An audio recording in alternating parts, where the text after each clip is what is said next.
And I'm Jason. And we just finished a very large project on the RV. We installed solar. So this was no small feat. It took us a full 3 days to get this done, and that is a lot of hours out in the sun, a lot of hours on the roof. So I'm very proud of us, if I do say so myself. Yeah. But we did film the process. We did get caught up in work, so sometimes we were only able to just film like what we were doing and not stop and talk about it. So we figured we would do this little intro and kind of just walk you through what our plan was, so then that way when you watch the install in a couple of minutes, it will make a lot more sense. So we drew this diagram to help explain what is going on and what we decided to do. So I'm gonna let Jason walk you through it. So as you know, or if you don't, you should watch our video up here. We previously had 6 Battleborn batteries installed and 2 Victron inverters and a color control GX. So that was the base of our system, along with a battery monitor. So with all of that in place, it was so easy for us. Yes. So we went with 6 200-watt high-tech solar panels. Originally, we kind of went back and forth. We were looking at some bigger house panels, but the configuration wasn't perfect for our roof, and that would have taken up a little too much space without anywhere to walk. So we didn't like that, and also shipping was pretty expensive. Getting the panels sent to us via freight, which was also kind of a hassle. So we happened to be locally near High Tech in Indiana, which is great for us. They let us just swing by and got to watch them make the panels and drive them away. So saved a bunch of money on freight, which was great. Yes. So how much were these panels each? So we spent I think it was $160 each panel. I think that's right. Yeah, and we got 6 of them. So they're 200 watt, and they say plus 25% because they have a clear backing. But I don't know how much. Allegedly, solar's supposed to bounce through, right? Or off the white roof, and I guess it works better when it's tilted. I don't know. We haven't really tested that functionality out, but I like the idea. So I just went with the clear back. Yes. So they're pretty solid looking panels. We went ahead and we did 2 sets of 3 in parallel. And so we actually have the panels going into a junction box, which we learned from RVing with Tito. So we'll link the video down below. It was a great idea. I liked it. It's kind of clean. And then from the junction box, we also went into a conduit box. Yes. So C box. A conduit box that makes a clean hole in the roof, because we were both nervous about putting a hole in the roof. We didn't have a pre-cut channel like a lot of the new Grand Designs have for solar runs. I know. So we had to cut a hole ourselves. And so we went with the conduit box because it makes it clean, and it allows me to run more cables if we want to add more solar panels, or if we want to add our WeBoost to the roof, we can do that through here and not have to drill any more holes. So once you get through the roof, we have the positives going through a breaker that also can serve as an on-off switch, and then it goes to our charge controllers. We have 2 Victron charge controllers, one for each of our different arrays, just in case one's shaded, or it just kind of adds a little bit of that resistance to shading or anything else that could affect them. Then goes into our battery monitor shunt, which connects to the negative, and then the positive sides go to another breaker, and then they head to the batteries. So that's pretty much what we planned, and I think we got pretty close. So I think we did exactly this. Yeah. Right? Yeah. The only thing I didn't draw on this diagram was from the charge controllers, the connected wire that needs to go up to our color control. But we do show wiring that in this video as well. So anyway, hopefully now that you kind of see what our plan was, it will make a little more sense as we go through the video. So, without further ado, let's dive right in. All right, so we're testing the panels to make sure that they still work, even though we've had them in our storage bay for a couple of weeks. So this one still works. We're getting 22.1 volts, so that's good. And so we're gonna test them all before we bring them on the roof. It's kind of loud here, so we're sorry.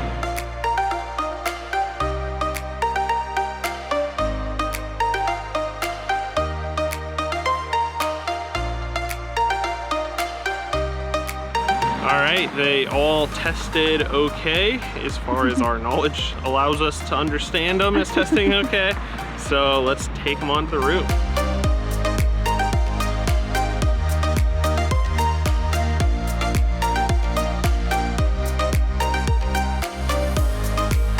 Okay, so here's where we're at. We already have a lesson learned, which we are going to tell you. If you get these same solar panels, the brackets on the edges can easily be put on beforehand. So we kind of wish that we did that, because now we're taking the time to peel off all the plastic and put on all the brackets and then turn around and have to mount them. And the edges are sharp, right? It's aluminum, so we have to be extra careful to not put any edges on the rubber roof, because it'll just take a nick out. Yes, we're moving very slow. We're trying to be very careful and methodical. So the process that we're now going to be going through, we're going to tell you it first now that we figured it out, and then we're going to show it to you, is to peel off the plastic, put on the brackets.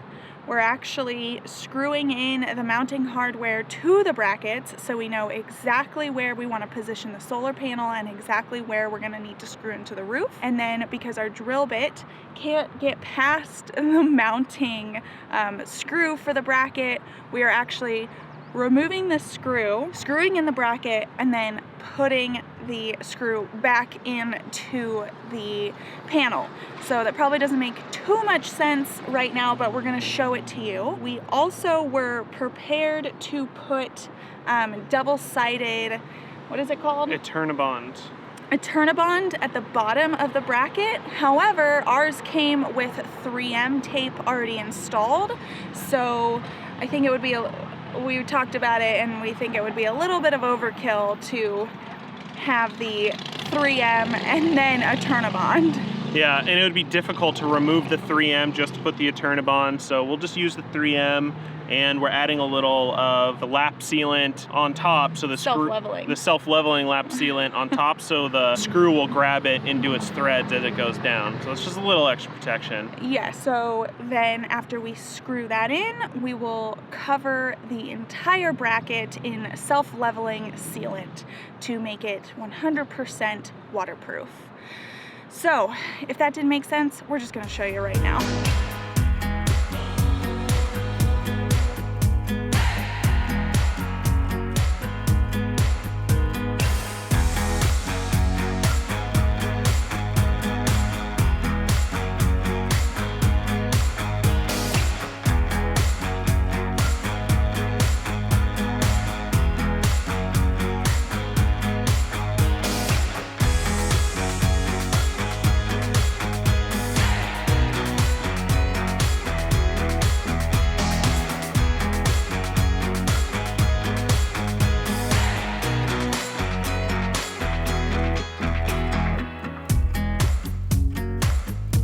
Okay, we're done installing the solar panels. They look really clean. So if drilling into the roof wasn't scary enough, we are now going to drill through the roof so we can get the pipe, the conduit through, and we'll be able to connect everything to our battery bank in our front storage compartment. This is the part that we've both been really nervous about, but we did proper measurements, then we measured it twice, so we are hoping that this goes smoothly, although we both are very tired because installing those panels took a couple hours. We want to get this done today because we want to be able to connect everything tomorrow. We're trying to do everything in 2 days because on day 3 is supposed to be rain. The plan for this, it's really hard to explain everything if you don't know our exact floor plan, but this cupboard right here is in our bathroom, and we are going to drill through this roof, and then we're actually going to drill a small hole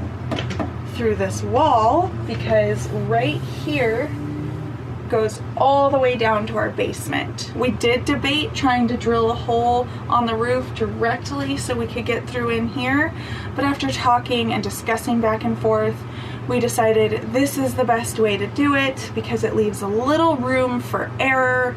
If we tried to drill a hole and we missed and we didn't get it right in this channel, we could be drilling into our shower, or we could be drilling into here anyway, which wouldn't be so bad, but yeah, anyway, we didn't want to risk it, which is why we're doing the method that we're doing. I'm actually gonna go hop on the roof right now, and Jason is going to be doing the drilling. You ready? Oh yeah. Okay. Oh, and by the way, we found out this like cavity area from our factory tour at Grand Design. So that was one of the benefits of taking a factory tour. Yes, we got to see the inner workings of this rig, which is how we even knew this is where we wanted to be in this general area. So don't procrastinate anymore. Let's get this done. All right. Okay.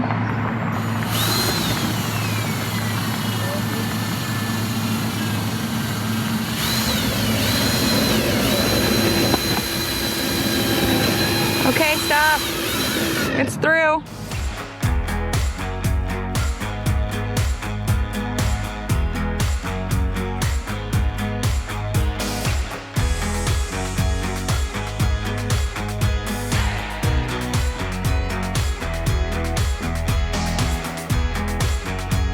All right, here's what happened. So I have this smaller step bit that I've been using on other things. But for this, I planned on using a 2-inch conduit, and so I bought this massive step bit off the line on Amazon, and because it does 2-inch conduit. But just like anything you buy online, sometimes things don't work out, so I can't actually put it in my drill bit. So since we went with a smaller conduit, I could actually use a smaller step bit, which I don't have, but Home Depot is about 30 minutes away. We're losing daylight, so I'm just gonna shave off the edges here with my current step bit, and it seems to be working, so that's good. It's just not the proper way to do it, which I don't like. Yeah. Whatever, make do. Yeah, don't copy us on this. Yeah, don't do what we do.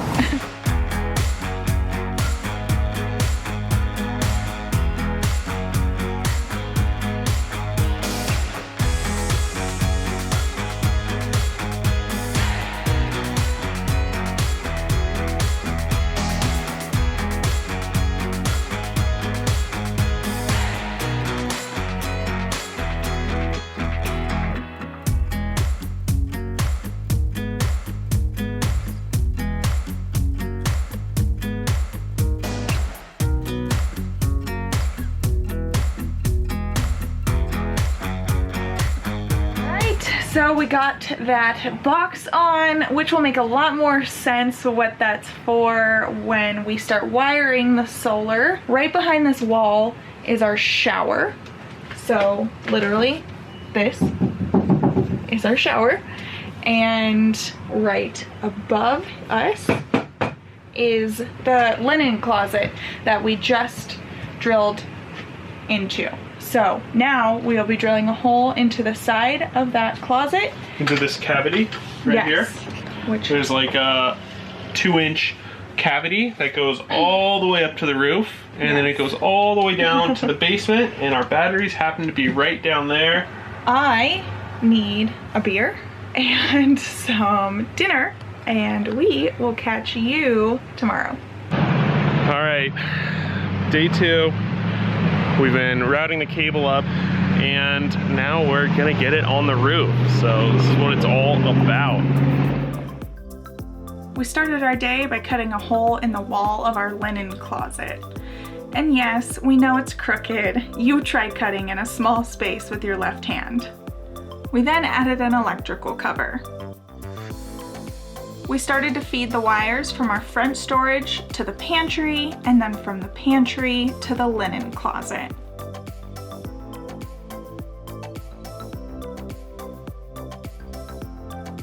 Once we got to the linen closet, we threaded a cover over the wires. We also used an extra piece of wood and some glue to cover the pipe since we did cut that hole a little too big and we wanted a better seal. We pulled the wires through to the roof and then began wiring the panels. To do this, we stripped the wire and crimped the MC4 connector to it.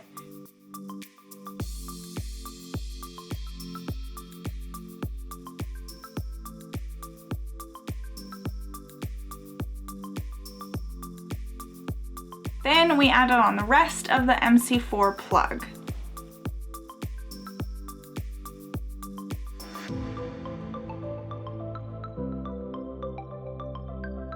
Jason had to run to Home Depot, so I finished attaching the MC4 connectors and laying the wires.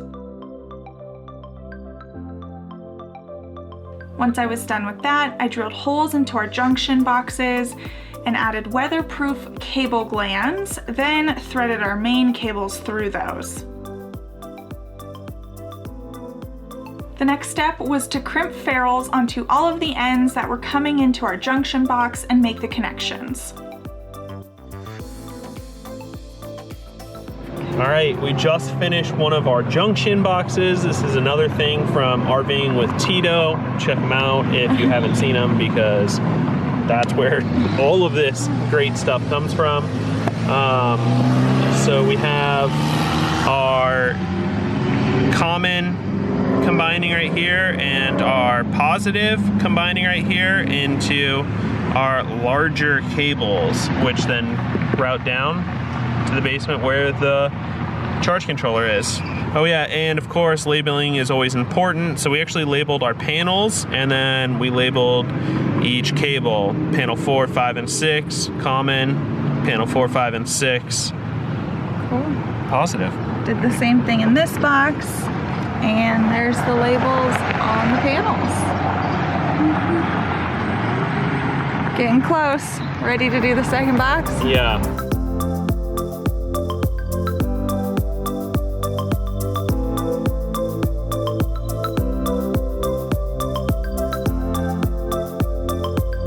After we finished the second junction box on the roof, we moved to our front storage where our batteries are to start making connections down there. We added 2 breakers that also serve as an on-off switch to the solar panels. Then we crimped on the lugs so we could connect the positive to our battery and the negative to the battery monitor shunt.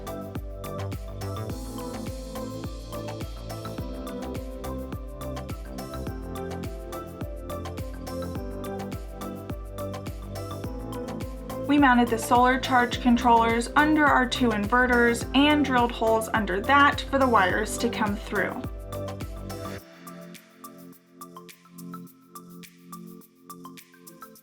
We connected the cable that will go to our battery monitor and then pulled the remaining wires through. We called it a day since we were pooped. All right, it's day 3. It's raining a little bit, but we're getting ready to connect the system and get it configured. Super excited. So we've already turned off our inverters, disconnected from shore power and all of that, and now we're getting ready to disconnect the batteries so we can make the connections. I wanted to share a tip that I picked up. I have my standard wrench here, which is all metal, and dealing in close quarters with a metal wrench with batteries right next to each other terrifies me. So I found that you can wrap your metal wrench in electrical tape, which I happen to have a lot of for some reason, and it's cheaper than going off to Home Depot to buy an insulated wrench. So for those of you who are electricians or deal with tools more, let me know if this is a good tip. or if no one should ever do this.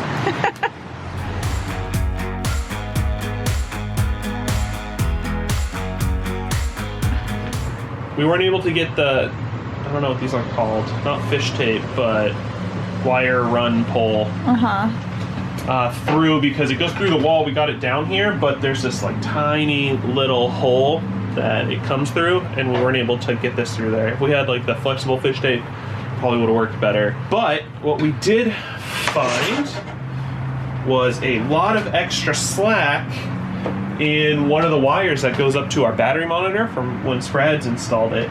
So we actually have so much that I think what I can do is tape our, Victron Connect cables to the wire, and then pull the slack up to the top where we need these wires to be, and then we'll probably just feed the slack back down. So, all right, let's see if it works. Cool.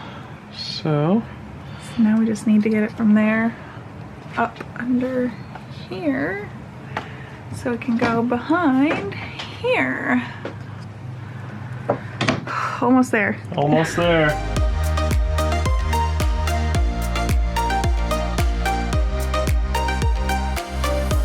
We also installed an additional set of breakers between the charge controllers and the battery.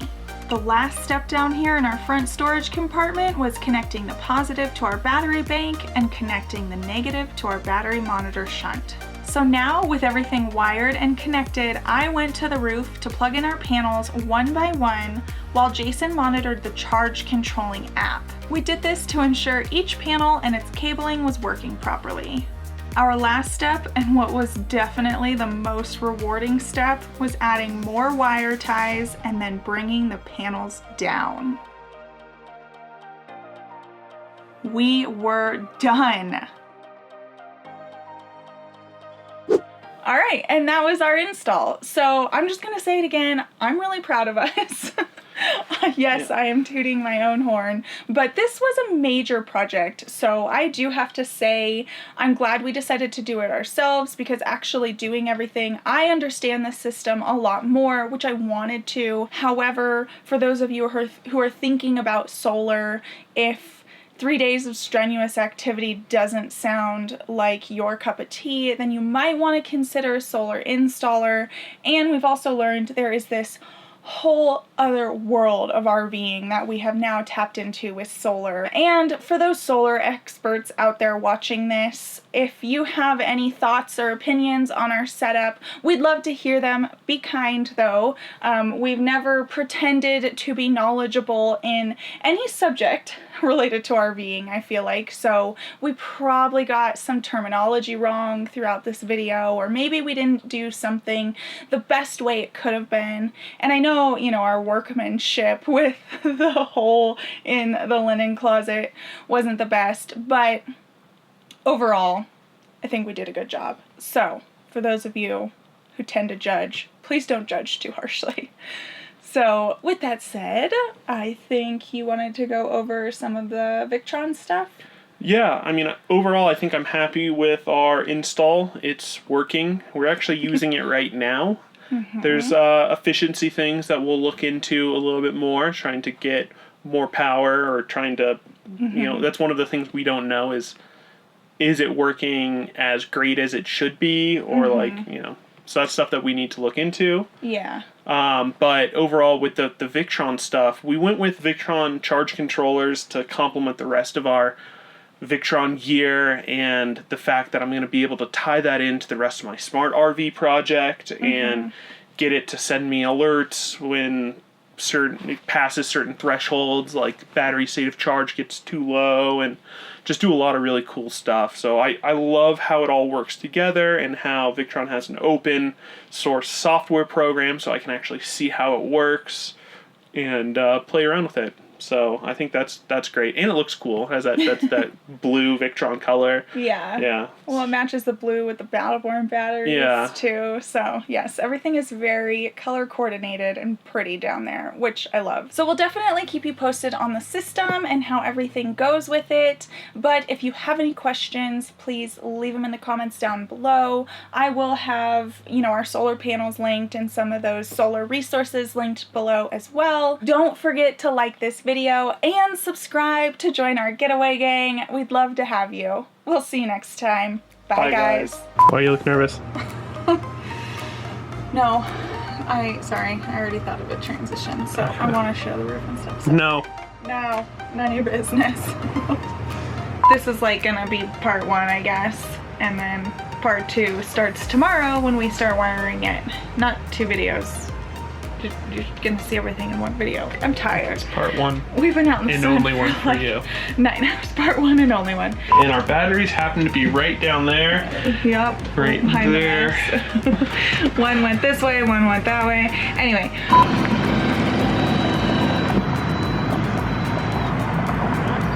Cool. Lights are still on. Did any electrical? Nothing exploded? Nothing exploded. All right. Go. Yes. You're on the ground. Without further ado. Yeah. Let's dive right in. You know what I'm talking about? That noise? I edit the videos, I know what you're talking about. Do you do that noise?